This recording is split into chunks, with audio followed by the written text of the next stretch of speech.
नमस्कार दोस्तों, मैं हूं लालचंद कुमावत और आप देख रहे हैं हमारे YouTube channel BCS basic physics. आज की इस वीडियो में हम कक्षा 12 एनसीईआरटी की पाठ्य पुस्तक का जो फर्स्ट चैप्टर है विद्युत आवेश एवं क्षेत्र, उसका एक टॉपिक लेकर चल रहे हैं, गाउस का नियम। काफी इंपॉर्टेंट टॉपिक है। देखिए दोस्तों, है क्या ये जो नियम है वो कार्ल फ्रीडरिच गाउस ने दिया था। मैं एक एक करके सभी बिंदु इस नियम से संबंधित इस वीडियो में क्लियर करने वाला हूं। साथ में आप इस वीडियो में गाउस के नियम की व्युत्पत्ति भी देखने वाले हैं। दोस्तों, गाउस का नियम क्या है? गाउस का नियम समझने से पूर्व हमें विद्युत फ्लक्स अच्छे से समझ में आना चाहिए। देखिए, विद्युत फ्लक्स का जो वीडियो है वो हमने पहले बना दिया है। आप हमारे प्लेलिस्ट में जाकर विद्युत फ्लक्स से संबंधित जो वीडियो है वो देख सकते हैं। अब गाउस का नियम क्या है, एक बार सुन लीजिए कि किसी बंद पृष्ठ से संबंधित विद्युत फ्लक्स का मान बंद पृष्ठ में उपस्थित कुल आवेशों का 1/ε0 गुणा होता है। अभी मैंने नियम बताया, इसको हम समझ लेते हैं। देखो, बंद पृष्ठ का मतलब क्या है, ये नियम लागू होगा बंद पृष्ठ के लिए। पृष्ठ कैसा होना चाहिए? बंद पृष्ठ होना चाहिए।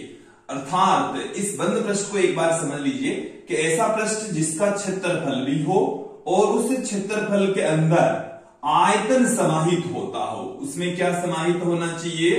आयतन समाहित होना चाहिए। तो उस पृष्ठ को हम बंद पृष्ठ कहेंगे। जैसे बंद पृष्ठ कौन सा हो सकता है? बंद पृष्ठ हो सकता है जैसे घन है, हमारे पास में घनाभ है, तो ये बंद पृष्ठ है। इनका पृष्ठीय क्षेत्रफल भी होता है और आयतन भी होता है।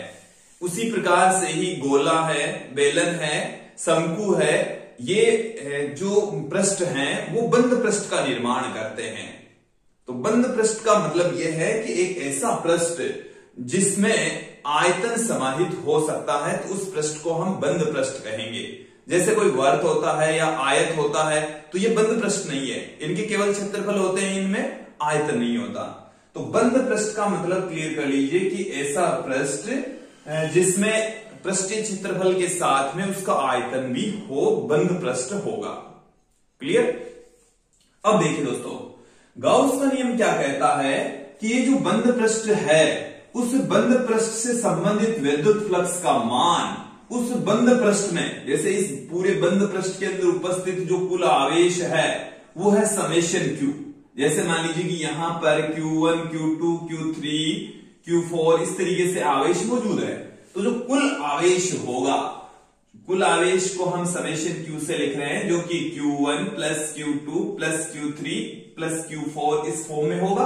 और गाउस का नियम ये कहता है कि बंद पृष्ठ से संबंधित विद्युत फ्लक्स का मान बंद पृष्ठ में उपस्थित कुल आवेशों का 1/ε0 गुणा होता है। तो बंद पृष्ठ में मौजूद जो कुल आवेश हैं वो है समेशन Q, और उनसे कुल आवेश को मैंने यहां पर Q1 plus Q2 plus Q3 Q4 मतलब जो भी आवेश होगा उन आवेशों का बीजगणितीय योग करना है।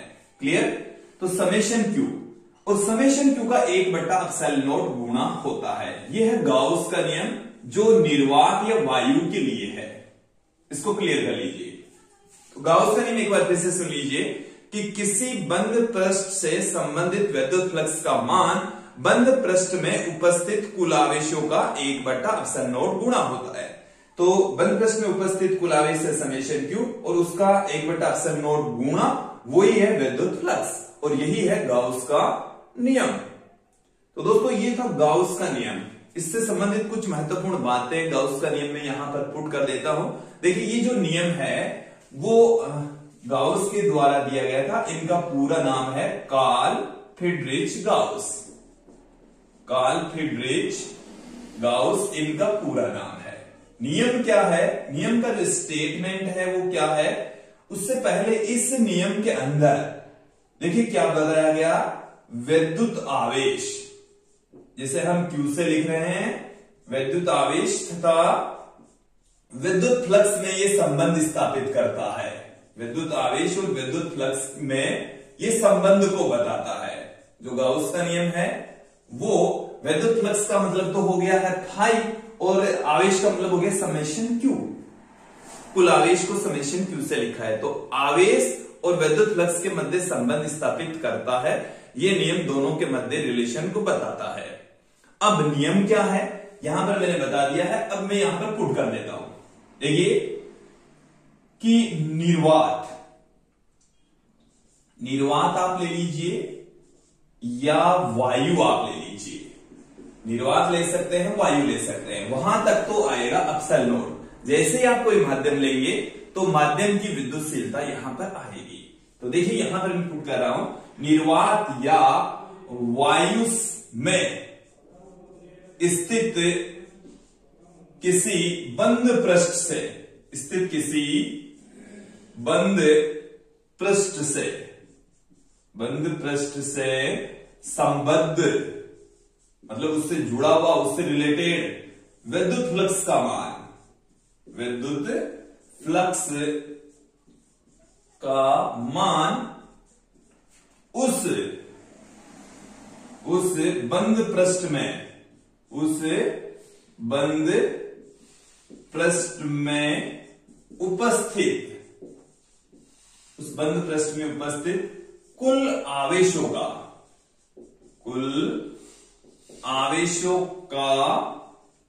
1/ε0 गुणा होता है, 1/ε0 गुणा होता है।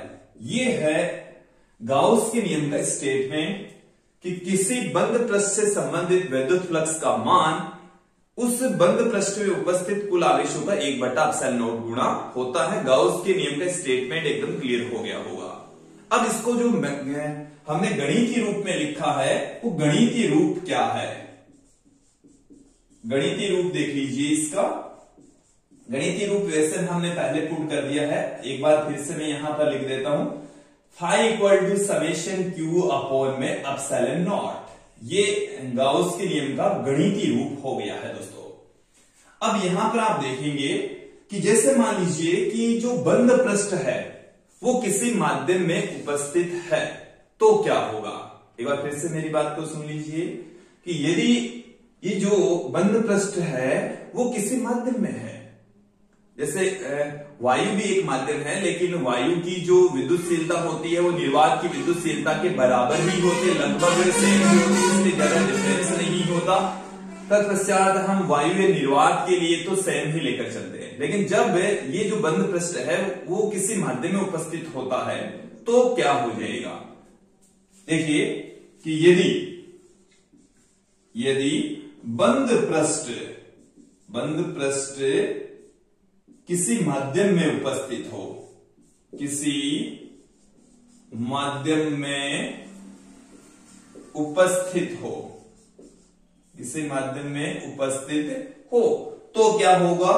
देखिए फाई इक्वल टू समेशन टू कुल आवेश, और यहां पर जो निर्वात की विद्युतशीलता है वहां पर माध्यम की विद्युतशीलता आ जाएगी। निर्वात जब यहां पर कोई माध्यम भरा हो, जैसे ये जो बंद पृष्ठ है वो पानी में है या किसी दूसरे माध्यम में है, तब ये जो नियम है उसका जो गणितीय रूप है फाई इक्वल टू क्या आ जाएगा, समेशन क्यू अपॉन में एप्सिलॉन आ जाएगा। ये जो एप्सिलॉन है इसे हम कहते हैं माध्यम की विद्युतशीलता। हम विद्युतशीलता को परिभाषित कर चुके हैं, आपेक्षिक विद्युतशीलता को भी परिभाषित कर चुके हैं। तो माध्यम की विद्युतशीलता, आपेक्षिक विद्युतशीलता तथा निर्वात की जो विद्युतशीलता है उनके मध्य एक रिलेशन होता है, एप्सिलॉन बराबर होता है एप्सिलॉन नॉट एप्सिलॉन आर। ये जो एप्सिलॉन है वो है माध्यम की विद्युतशीलता, ये निर्वात की विद्युतशीलता, और ये है आपेक्षिक विद्युतशीलता। एप्सिलॉन आर है आपेक्षिक विद्युतशीलता। तो यहां से यदि इसको हम पुट कर दें तो ये हमारे पास में इस तरीके से आ जाएगा, समेशन क्यू अपॉन में एप्सिलॉन नॉट एप्सिलॉन आर। इस तरीके से हम इसको पुट कर सकते हैं, इस तरीके से इसको हम लिख सकते हैं दोस्तों। ये जो एप्सिलॉन नॉट है यह है निर्वात की विद्युतशीलता, और इसका मान 8.8। देखिए दोस्तों इसकी वैल्यू मैं यहां पर पुट कर देता हूं, 8.854 गुणज की घात -12। इसका जो मात्रक है वो देखिए कूलाम स्क्वायर प्रति न्यूटन इंटू मीटर स्क्वायर। तो ये एप्सिलॉन नॉट है। तो दोस्तों ये था गाउस का नियम। अब इसे हम दूसरे फॉर्म में भी पुट कर देते हैं, दूसरे रूप में इसको किस तरीके से लिखा जा सकता है वो भी देख लीजिए। दोस्तों हम फाई जो विद्युत फ्लक्स है वो जानते हैं कि किसी बंद पृष्ठ में से गुजरने वाली विद्युत क्षेत्र रेखाओं की जो संख्या होती है उसी को हम विद्युत फ्लक्स कहते हैं। कि विद्युत क्षेत्र है और उस विद्युत क्षेत्र के अंदर यदि आप उस विद्युत क्षेत्र के लंबवत यदि कोई पृष्ठ रख दें तो उस पृष्ठ में से गुजरने वाली विद्युत क्षेत्र रेखाओं की संख्या विद्युत फ्लक्स कहलाती है। तो जो विद्युत फ्लक्स है उसकी डेफिनेशन से हम इसको दूसरे फॉर्म में पुट करेंगे। देखिए क्या लिखा जा सकता है दोस्तों,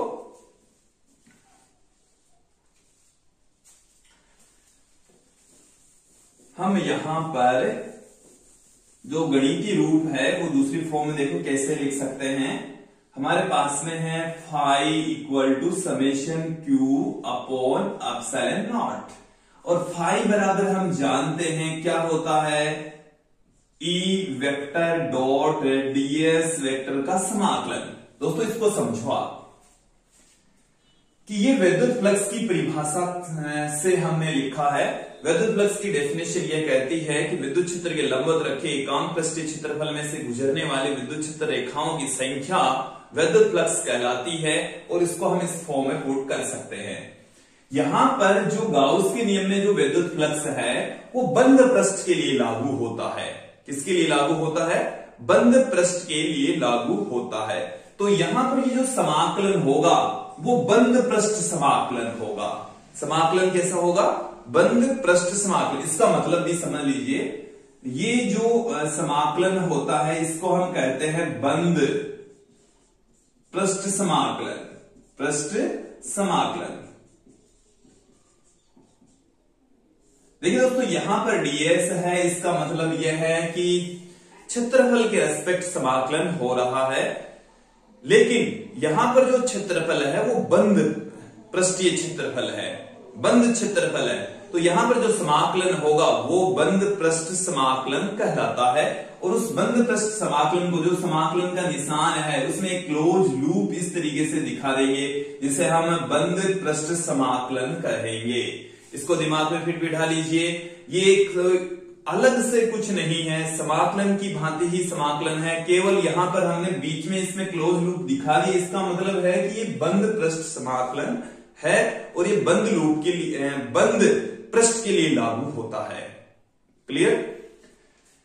तो दोस्तों ये फाई के स्थान पर हम ये लिख सकते हैं इक्वल टू में समेशन क्यू अपॉन में एप्सिलॉन नॉट पढ़ा ही है। तो ये हमारे पास में आ चुका है गाउस के नियम का एक दूसरा रूप। और जब हम गाउस के नियम के अनुप्रयोग पढ़ेंगे, गाउस के नियम के अनुप्रयोग काफी महत्वपूर्ण है और अनुप्रयोगों के अंदर ये वाला फॉर्मूला ही हम यूज में लेंगे, ये वाला। तो दोस्तों इसको क्लियर कर लीजिए, समझ में आ गया होगा। यदि हम इसको दूसरे फॉर्म में भी, अन्य फॉर्म में और यदि कन्वर्ट करना चाहें तो कैसे कर सकते हैं वो देख लीजिए। देखिए दोस्तों हम ये जानते हैं कि के जो कूलाम नियतांक होता है 1/4 एप्सिलॉन नॉट के बराबर। तो यहां से हम इसको क्या लिख सकते हैं, 1/एप्सिलॉन नॉट बराबर 4 पाई के पुट कर सकते हैं, 4 पाई के। तो ये 1 जो एप्सिलॉन नॉट है इसको हम लिख सकते हैं 4 पाई के, 4 पाई के। तो ये हमारे पास में फाई बराबर एक ये वाला भी फॉर्मूला आ चुका है, जहां ये जो के है वो क्या है, के बराबर होता है 9 गुणा इसकी घात 9 न्यूटन इंटू मीटर स्क्वायर प्रति कूलाम स्क्वायर। इसकी वैल्यू होती है इस कैपिटल के की। तो दोस्तों ये था गाउस का नियम और गाउस के नियम के विभिन्न गणितीय रूप। अब हम गाउस के नियम से संबंधित कुछ महत्वपूर्ण इंपोर्टेंट जो बातें हैं वो देखने वाले हैं। देखिए कौन कौन सी बातें हैं।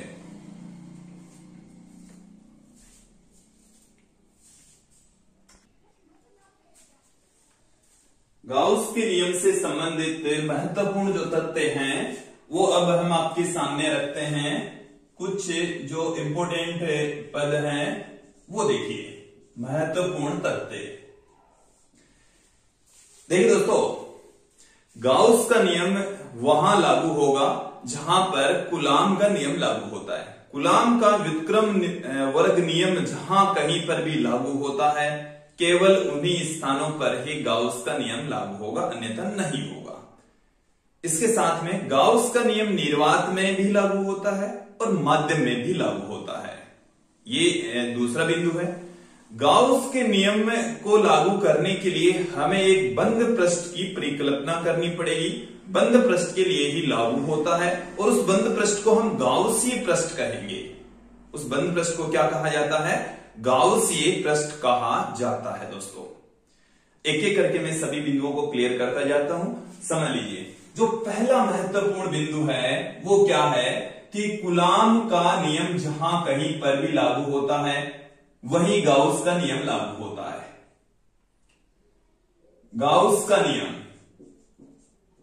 गाउस का नियम केवल उन्हीं स्थानों पर लागू होता है, उन्हीं स्थानों पर लागू होगा जहां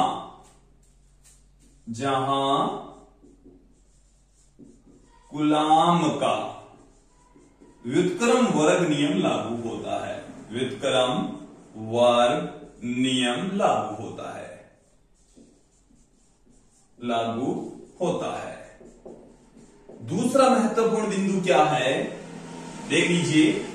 दूसरा जो महत्वपूर्ण बिंदु है वो है हमारे पास में कि गाउस का नियम निर्वात व माध्यम में लागू होता है। गाउस का नियम निर्वात में तो लागू होता ही है, निर्वात व माध्यम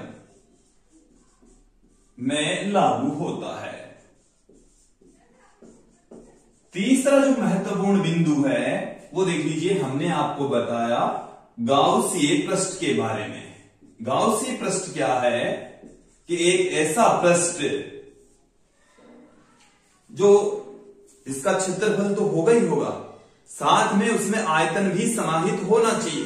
तो गाउस का नियम उन बंद पृष्ठ मतलब एक ऐसे बंद पृष्ठ के लिए लागू होगा जिसमें आयतन समाहित हो सकता है और उस बंद पृष्ठ को हम गाउसीय पृष्ठ कहेंगे। कि ऐसा बंद पृष्ठ जो सममित हो, जिसके ऊपर विद्युत क्षेत्र का मान समान हो, तो उस पृष्ठ को हम गाउसीय पृष्ठ लेकर चलेंगे। गाउसीय पृष्ठों की परिकल्पना करके मानकर हम विद्युत क्षेत्र की तीव्रता ज्ञात करेंगे। तो गाउसीय पृष्ठ क्या है? गाउस का नियम तभी लागू होगा जब आवेश किसी बंद पृष्ठ में उपस्थित होगा। तो उस बंद पृष्ठ को ही हम गाउसीय पृष्ठ कहते हैं। दोस्तों इसको क्लियर कर लीजिए। गाउस का नियम बंद पृष्ठ में उपस्थित कुल आवेशों का लिए लागू होता है, तो जो बंद पृष्ठ होगा उसी को ही हम गाउस का नियम कहेंगे। फिर देखिए, जो गाउस का नियम है वो जो बंद पृष्ठ है जिसको हम गाउसीय पृष्ठ कह रहे हैं, उस बंद पृष्ठ कह दीजिए या आप उसे गाउसीय पृष्ठ कह दीजिए। बंद पृष्ठ के आकार पर डिपेंड नहीं करता, आकृति पर डिपेंड नहीं करता। बंद पृष्ठ के आकार आकृति पर गाउस का नियम निर्भर नहीं करता। इस बिंदु को मैं क्लियर कर देता हूं। देखिए दोस्तों, जैसे ये हमारे पास में कोई सर्किल है, इसमें यहां पर Q आवेश मौजूद है, तो ये कोई गोला है, छोटा गोला है और इसमें Q आवेश मौजूद है, तो इससे संबंधित विद्युत फ्लक्स का मान Q बट्टे में एप्सिलॉन नॉट होगा। यही गाउस का नियम ही तो कहता है कि इस बंद पृष्ठ में मौजूद कुल आवेश बट्टे में एप्सिलॉन नॉट, बंद पृष्ठ में मौजूद कुल आवेश बट्टे में एप्सिलॉन नॉट, ये हो गया विद्युत फ्लक्स। तो Q अपॉन में एप्सिलॉन नॉट से हम इसको लिख सकते हैं, विद्युत फ्लक्स को पुट कर सकते हैं। इतना क्लियर हो गया। अब देखिए कि यदि इसका आकार बड़ा होता तो क्या होता, तो भी वही मान आता, तो कोई फर्क नहीं पड़ने वाला। देखिए उसके पीछे रीजन क्या है, जैसे आप छोटा पृष्ठ लेकर चलते हैं, तो जैसे यहां से विद्युत क्षेत्र रेखाएं निकल रही है, तो जितनी विद्युत क्षेत्र रेखा इस छोटे वाले गोले में से निकलेगी उतनी ही इस बड़े वाले गोले में से भी निकलेगी। तो विद्युत क्षेत्र रेखाओं की संख्या ही तो होती है विद्युत फ्लक्स। अरे देखिए कि जो गाउस का नियम है वो विद्युत फ्लक्स को बताता है, और विद्युत फ्लक्स होता है पृष्ठ में से गुजरने वाली विद्युत क्षेत्र रेखाओं की संख्या। तो इस पृष्ठ में से जितनी विद्युत क्षेत्र रेखाओं की संख्या गुजरेगी उतनी ही इस बड़े वाले पृष्ठीय क्षेत्रफल में से गुजरेगी। तो दोनों में से सेम विद्युत क्षेत्र रेखाएं गुजर रही है तो सेम विद्युत फ्लक्स होगा दोनों का ही, चाहे आप छोटा गोला ले चाहे बड़ा गोला ले, दोनों के लिए विद्युत फ्लक्स सेम होगा। अर्थात गाउस का नियम, जो गाउसीय पृष्ठ है, बंद पृष्ठ है, उसके आकार पर डिपेंड नहीं करता, छोटा हो चाहे बड़ा, गाउस का नियम एक समान रूप से लागू होगा। इसके साथ में हमने लिखा है आकृति पर भी डिपेंड नहीं करता।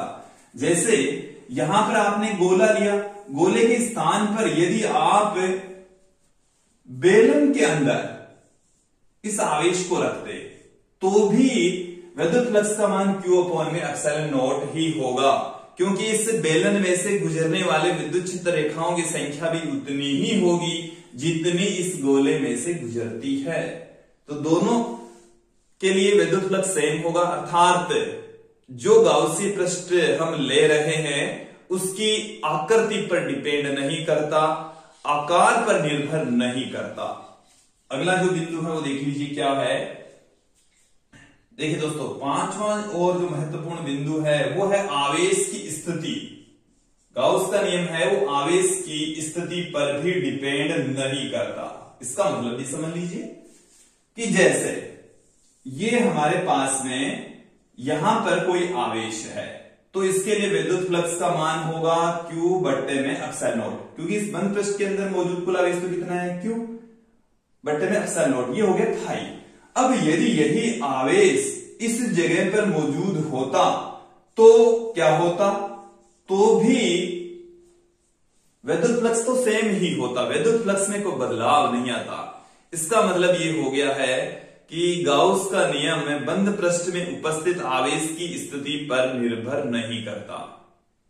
एक बार फिर से सुन लीजिए कि गाउस का नियम बंद पृष्ठ में उपस्थित जो आवेश है उसकी स्थिति पर निर्भर नहीं करता, उसकी पोजीशन पर डिपेंड नहीं करता है।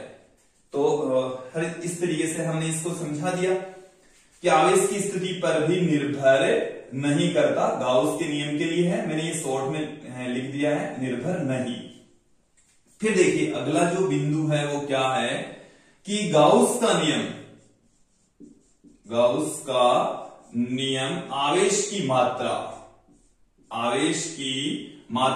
प्रकृति, आवेश की मात्रा पर डिपेंड करता है, उसकी प्रकृति पर भी निर्भर करता है, प्रकृति पर भी निर्भर करेगा, उसकी मात्रा पर भी निर्भर करेगा।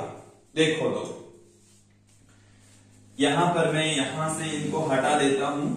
आवेश की मात्रा, कुल आवेश का मतलब क्या है कि गाउस का नियम ये कहता है कि किसी बंद पृष्ठ से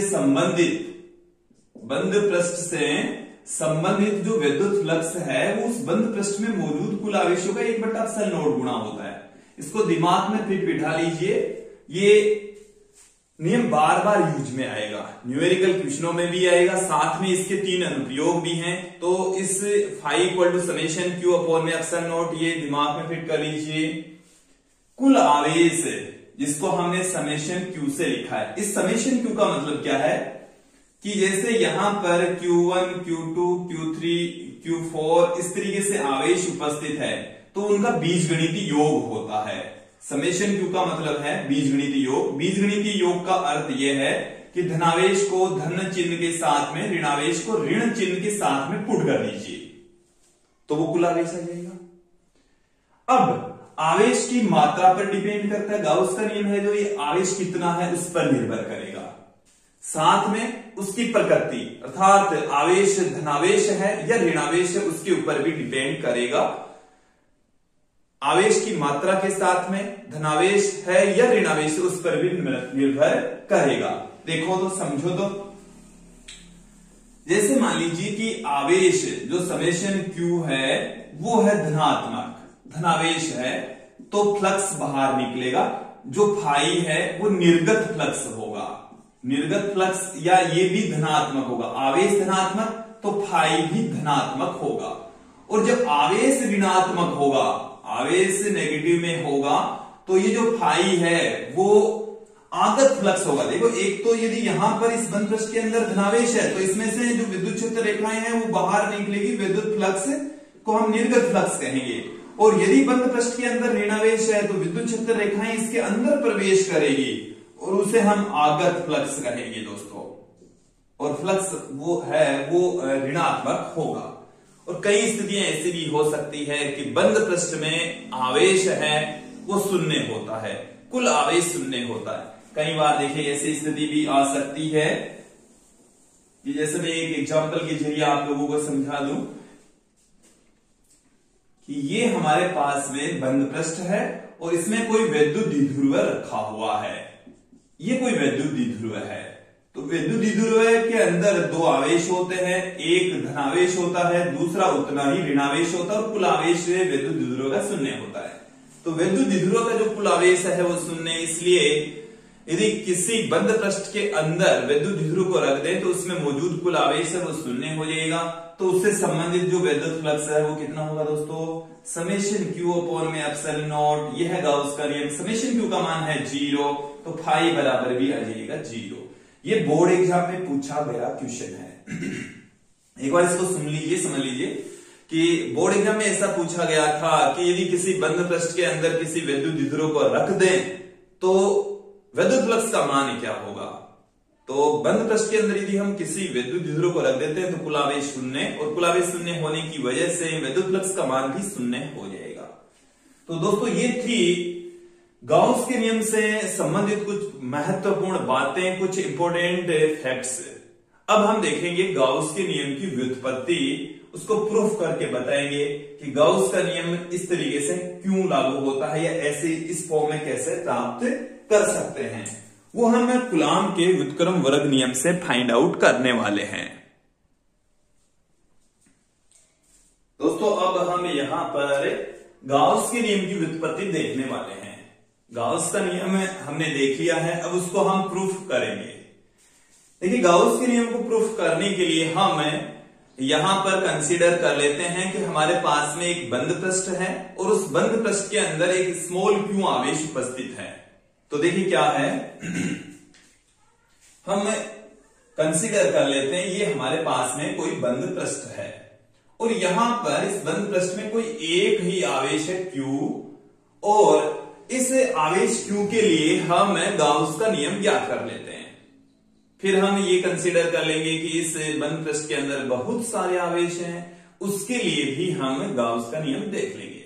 देखिए तो दोस्तों इस आवेश Q से स्मॉल r दूरी पर इस पृष्ठ के ऊपर एक छोटा सा अल्पांश हम यहां पर ले लेते हैं। तो देखिए दोस्तों यहां पर जो छोटा सा क्षेत्रफल का अल्पांश है उसको हम ds से कह देते हैं। यह है अल्पांश क्षेत्रफल, इसे कहा जाएगा अल्पांश क्षेत्रफल, इसे अल्पांश क्षेत्रफल कहा जाएगा। उसको हमने ds से पुट किया है। देखिए दोस्तों ये जो क्षेत्रफल है ये एक सदिश राशि होती है, इसको हम सदिश के रूप में लिख सकते हैं। और जो क्षेत्रफल सदिश के रूप में जैसे लिखा जाता है तो क्षेत्रफल सदिश सदैव क्षेत्रफल के लंबवत होता है। तो ds वेक्टर किधर होगा, ये जैसे ऐसे है क्षेत्रफल तो इसके ठीक लंबवत दिशा में इस डायरेक्शन में ये होगा ds वेक्टर, ये है ds वेक्टर। दोस्तों इस आवेश Q के कारण से इस अल्पांश क्षेत्रफल पर हम विद्युत क्षेत्र की तीव्रता ज्ञात करेंगे। यदि एकल आवेश है तो विद्युत क्षेत्र होगा उससे सदैव दूर की ओर। हमने विद्युत क्षेत्र की तीव्रता में देखा पढ़ा कि बिंदु आवेश के कारण से जो विद्युत क्षेत्र की तीव्रता होती है वो होती है दूर की ओर, धनावेश है तो दूर की ओर, ऋणावेश है तो पास की ओर। तो यहां पर हमने ये धनावेश ही लिया है तो इससे यहां पर जो विद्युत क्षेत्र की तीव्रता होगी वो दूर की ओर। क्षेत्रफल तथा विद्युत क्षेत्र दोनों के बीच का एंगल हम कंसीडर कर लेते हैं थीटा। तो इस क्षेत्रफल का विद्युत क्षेत्र की दिशा में जो घटक है तो देखिए ये दोनों के बीच का एंगल थीटा, तो इसके साथ में हम कोस लगा देंगे तो ds कोस थीटा, तो ये इसका घटक हो जाएगा विद्युत क्षेत्र की दिशा में। देखिए दोस्तों इसको भी क्लियर कर लीजिए। जैसे ये आपके पास में कोई सदिश है a वेक्टर, तो इधर थीटा, तो इस डायरेक्शन में इसका घटक होगा a कोस थीटा, इसका इससे डायरेक्शन में घटक होगा a sin थीटा। थीटा जिधर होगा उधर cos आएगा, और जिधर थीटा नहीं है या उससे ठीक लंबवत दिशा में sin थीटा। तो ये हमारे पास में थीटा है, तो इधर इससे ds का घटक हो जाएगा ds cos थीटा। क्लियर। अब दोस्तों हम यहां पर विद्युत फ्लक्स की जो डेफिनेशन है उसको लागू करते हैं कि इस अल्पांश क्षेत्रफल में से गुजरने वाला विद्युत फ्लक्स कितना होता है। तो देखिए अल्पांश क्षेत्रफल को हमने ds से लिखा है। अल्पांश क्षेत्रफल ds से पारित विद्युत फ्लक्स, उस विद्युत फ्लक्स, देखो छोटा सा विद्युत क्षेत्रफल है तो विद्युत फ्लक्स भी छोटा सा ही गुजरेगा। इसको एकदम क्लियर करने के लिए आप विद्युत फ्लक्स से संबंधित वीडियो भी देख सकते हैं, जिससे आप लोगों को एकदम क्लियर हो जाए। तो d फाई बराबर E ds cos थीटा आएगा, क्योंकि विद्युत फ्लक्स की जो डेफिनेशन है वो यही कहती है कि विद्युत क्षेत्र तथा क्षेत्रफल सदिश का जो अदिश गुणा होता है उसको हम विद्युत फ्लक्स कहते हैं। तो E ds cos थीटा ये हमारे पास में आ चुका है दोस्तों। अब संपूर्ण बंद पृष्ठ के लिए, ये पूरा बंद पृष्ठ है, ये पूरा का पूरा क्या है दोस्तों, बंद पृष्ठ है। तो संपूर्ण क्षेत्रफल से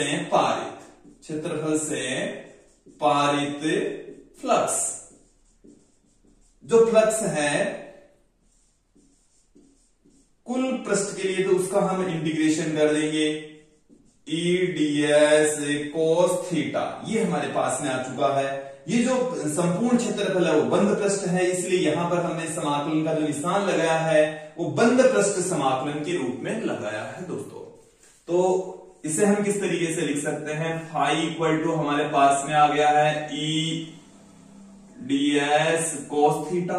ये E है बिंदु P पर विद्युत क्षेत्र की तीव्रता, E इस बिंदु P पर विद्युत क्षेत्र की तीव्रता है। तो बिंदु P पर ये E क्या है, बिंदु P पर विद्युत क्षेत्र की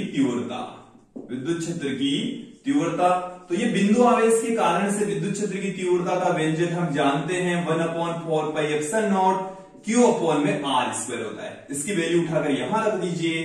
फाई इक्वल टू हमारे को मिल गया है इंटीग्रेशन 1/4πε0 Q अपॉन में r² ds cos थीटा, जो कांस्टेंट है उसे हम इंटीग्रेशन से बाहर पुट कर देंगे। तो Q अपॉन में 4πε0 समाकलन हमारे पास में आ चुका है ds cos theta upon r²।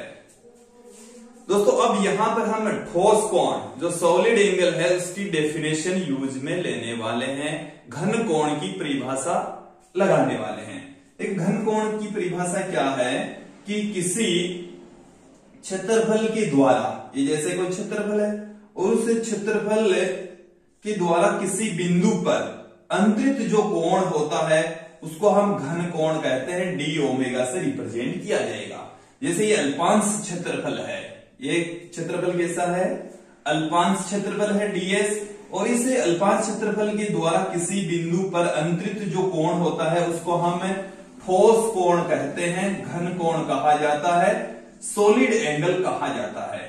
अब इस सॉलिड एंगल घन कोण की जो डेफिनेशन है वो क्या है, घन कोण बराबर होता है क्षेत्रफल। तो देखिए यहां से इस डायरेक्शन में क्षेत्रफल का, यहां पर क्षेत्रफल होगा ds, इधर इस दूरी की दिशा में इसका जो घटक होगा, यदि ये थीटा है तो ds cos थीटा हो जाएगा। तो क्षेत्रफल तो हो जाएगा ds cos थीटा, और दूरी का वर्ग का जो अनुपात होता है उसको हम घन कोण कहते हैं, ठोस कोण कहा जाता है। ds cos theta upon r² को हम d ओमेगा लिख सकते हैं। तो घन कोण की परिभाषा ये है। तो दोस्तों इसकी जो डेफिनेशन है उसको हम यहां पर अप्लाई कर देंगे।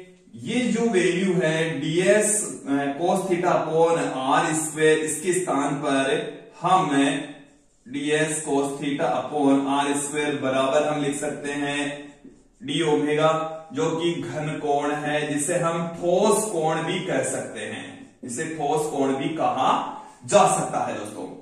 तो हमें क्या मिल गया है, फाई बराबर Q अपॉन में 4πε0 डी ओमेगा। और दोस्तों ये डी ओमेगा तो है किसी अल्पांश क्षेत्रफल द्वारा किसी बिंदु पर अंतरित घन कोण, और यदि किसी बिंदु पर अंतरित जो टोटल जो कोण होता है वो 4 पाई के इक्वल होता है। दोस्तों हम ये जानते हैं कि जैसे एक कोई बिंदु होता है तो उस बिंदु पर चारों ओर अंतरित जो एंगल होता है वो 2 पाई होता है। ये तो है समतल कोण, समतल कोण के बारे में ये जानकारी है। लेकिन यदि एक बिंदु पर यदि हम ठोस कोण की बात करें तो वो होता है 4 पाई। वो कितना होता है? 4 पाई। इसको भी क्लियर कर लीजिए, यहां पर ये एक दो चीजें हैं वो 11th की है, ये वाली भी और ये वाली भी। तो डी ओमेगा इसकी जो वैल्यू है, टोटल जो मान है, इस बंद पृष्ठ का मतलब है टोटल, तो वो होता है 4 पाई। तो फाई इक्वल टू क्या आ जाएगा? क्यू अपॉन में 4 पाई एप्सिलॉन नॉट इंटू इसका मान होता है 4 पाई।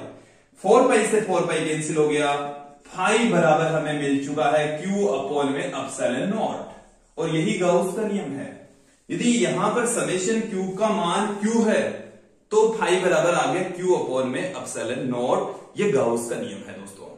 अब यदि यहां पर एक से अधिक आवेश होते तो गाउस का नियम क्या हो जाता? तो देखिए क्या हो जाता। ये गाउस के नियम की व्युत्पत्ति हमने एक आवेश के लिए आप लोगों को बता दी है। अब यदि हम यहां पर कंसीडर कर लें कि हमारे पास में इस बंद पृष्ठ के अंदर बहुत सारे आवेश मौजूद हैं, तो क्या होगा? देखिए जैसे एक Q1 है, Q2 आवेश है, Q3 है, Q4 है, Qn आवेश उपस्थित है। तो पहले आवेश के कारण से विद्युत फ्लक्स हो जाएगा Q1 अपॉन में एप्सिलॉन नॉट, दूसरे आवेश के कारण से Q2 अपॉन में एप्सिलॉन नॉट, तीसरे आवेश के कारण से Q3 अपॉन में एप्सिलॉन नॉट, और nवें आवेश के कारण से Qn अपॉन में एप्सिलॉन नॉट। और कुल जो विद्युत फ्लक्स होगा वो अलग अलग आवेशों के कारण से उत्पन्न विद्युत फ्लक्सों के योग के बराबर होगा। अलग अलग आवेशों के कारण से जो विद्युत फ्लक्स होगा उनके योग के बराबर होगा। तो इन सब का यदि हम योग कर दें तो फाई इक्वल टू सब की वैल्यू पुट कर दी, Q1 अपॉन में एप्सिलॉन नॉट, Q2 अपॉन में एप्सिलॉन नॉट, Q3 अपॉन में epsilon not, dot dot dot Qn upon epsilon not. यहां से 1 अपॉन एप्सिलॉन नॉट यदि हम कॉमन ले लें तो Q1 plus Q2 plus Q3 plus Q dot dot dot Qn आ जाएगा। और ये जो वैल्यू है ये है समेशन Q, ये है समेशन Q। तो दोस्तों ये आ चुका है हमारे पास में गाउस का नियम। गाउस का नियम आ चुका है, एजरी फॉर्म आ चुकी है जो हमने शुरू में आपको बताई है। तो phi equal to summation Q upon epsilon naught Gauss का नियम आ चुका है। गाउस के नियम की व्युत्पत्ति हो चुकी है। तो दोस्तों ये था गाउस का नियम। गाउस के नियम से संबंधित कुछ महत्वपूर्ण बातें हमने इस वीडियो में देखी। साथ में हमने देखा कि गाउस का नियम में कूलाम के व्युत्क्रम वर्ग नियम से किस तरीके से फाइंड आउट किया जा सकता है। आज के इस वीडियो में इतना ही। आगे के जो वीडियो आएंगे दोस्तों वो गाउस के नियम के अनुप्रयोगों पर आधारित होंगे। और एनसीईआरटी की जो पाठ्य पुस्तक है उसमें 3 अनुप्रयोग है और हम एक एक करके तीनों अनुप्रयोगों को पढ़ने वाले हैं, देखने वाले हैं। आज के लिए इतना ही। धन्यवाद दोस्तों।